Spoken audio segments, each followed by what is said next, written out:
What got you looking so deeply into video games in order to try to provide a knowledgeable review? You're obviously well versed on them, so I always wonder what it is that drives you to spend so much time doing so. Asks Kinoth via Patreon. Honestly, it started probably 10 to 15 years ago when I really got into like reading reviews on IGN and then seeing the way that the internet would react to such reviews. I like ranking things and seeing how games would get like certain scores and then people would be comparing them all and stuff. It got me doing it. I've always made lists even within games. Like when I played Super Smash Bros. Melee, I would have like these charts and like numbers and measurements for all the characters and I would love to compare them. So then as I played more and more video games, I would do that with the games themselves. And because I was so interested in doing this stuff, I guess I probably just wanted my opinion to feel more valid. I didn't want to just be shouting things, making baseless accusations, essentially, regarding games that I do or don't like. So I wanted to have like receipts so that I could back up what I'm saying. And I wanted to spread the word on some games that don't get enough attention.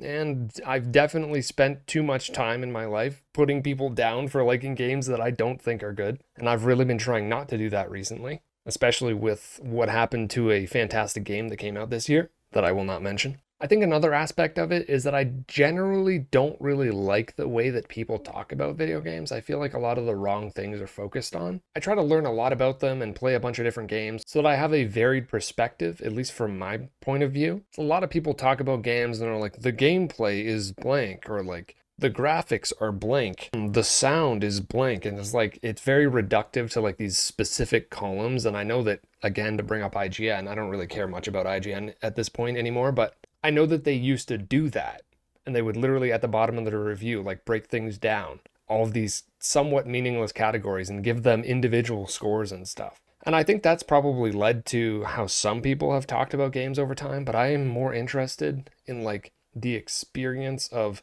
what you feel as you're playing mentally, but also like literally how it feels to hold the controller and like input what you want and how it's executed on the screen. Interactivity is the most important aspect of video games to me. I think that that's pretty obvious. It's what elevates it above all other mediums. So I feel like you really have to extract that and explain it as best you can, which is very hard to do in words. I just think it's fun to talk about games on a deeper level, and it makes them more interesting to me. Part of why I love video games is talking about video games with other people, how my experiences feel similar or different. I have very different tastes in video games as a lot of other people. Sometimes I align greatly with certain people, but it definitely varies. And those conversations are just fun to have. I hope that answers your question.